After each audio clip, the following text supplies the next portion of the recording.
Good morning. It is Monday, August 19th. GFS Calgary produce team here, Denise and Alex. Good morning.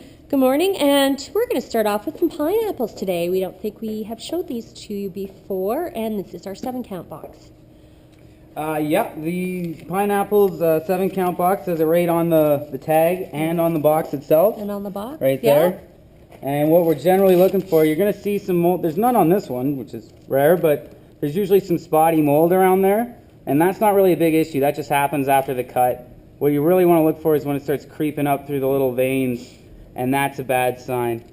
And another good way to tell it's ripe and ready to eat is when you take the inner leaves. If they pull out easily, that means you're ready to eat it. Alrighty, good to know. And these look ripe and just about ready. Yes. And here we go on to our 9-count honeydew melons. You're just looking for dark spots that start to form soft spots. Sometimes when they've been sitting on one side too long, they get a little soft. Other than that, it's pretty noticeable when they start to go. Yeah, these look good. Nice and firm. Dirt on them. And here is our cantaloupe. Same thing with the cantaloupe. We've been having a lot of field scarring, but these ones are looking a lot better, which really doesn't affect the fruit. It's more of a visual thing. And yeah, you're just looking for spots, any soft spots in them. These are looking really good.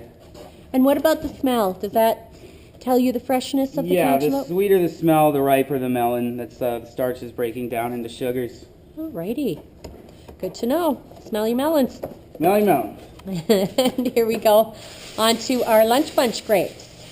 These are great for an addition to a plate, as a side, a cheese plate, a garnish. Yeah, these are a little smaller than the past couple days we've been getting, but they're still really good. The bunches are nice. You're just checking for nesting mold and too much moisture usually. Yep, these look pretty good. Mm-hmm. And on to our cherry tomatoes. These are on the vine and they are in bags. Yeah. Some are a little less ripe. Yeah, the staging is really what you're looking for, but you also want to pay attention to moisture in the bottom of the pack because it'll start molding really quick on you. And how does that moisture get there from maybe mishandling or maybe yeah, broken tomato? Yeah, broken tomato is usually what the cause is, if it's dropped too hard or if it's just starting to get a little older. Alrighty. Be nice to your tomatoes. And here we go. We have some 6x6 large field tomatoes. These just came in, correct? Correct. Alrighty. So as you can see, these are about a stage 4. Stage 4, I'd say. Okay, so they do need a little bit of time. They are a little bit underripe. Yeah, a day or two around 50 to 60 degrees Fahrenheit, and they'll turn. So Wednesday, they should be good to go. And here we have some Romas. Aromas, these are what we have in stock presently. They're looking good. They are. It's a really good color on them. Starting to show a little dehydration. They're still nice and firm. They are though, so that's a good sign. It sure is. And on to the arugula. We've had some issues with arugula in the past week or so. Well, basically off and on all year. Most of summer, really. It's either too wet or too dry. And that was the issue. Yeah, we had last week was one was too wet and one was too dry. And we're sort of there again, but we are seeing some improvement. You see how it starts to clump when it's too wet, and then it starts to bruise, and then it starts to break down. Yeah, so keep your supplies tight. Shelf life is short. And this is the stuff that's a little too dry. The perforated bag's a big part of that, but yellowing seems to happen a little faster. Not looking too bad. Nope. Alrighty, and here we go on to a new addition to our produce. This is a limited time offer, our farmer's box. So it'll come in a 40-pound box. Every week you will get something different. So here we have a little bit of kale, some purple kale or flowering kale, correct? Yes.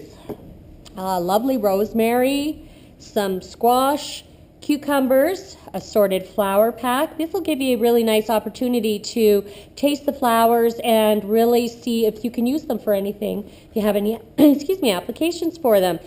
Yellow and green zucchini, some really nice large patty pans in green and yellow as well.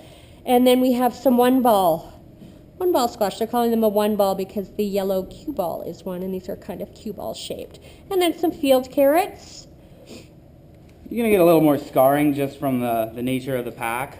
And it will be a little bit more dirty. But again, it's a good deal, and try it. See what you like. You'll get a different assortment every week.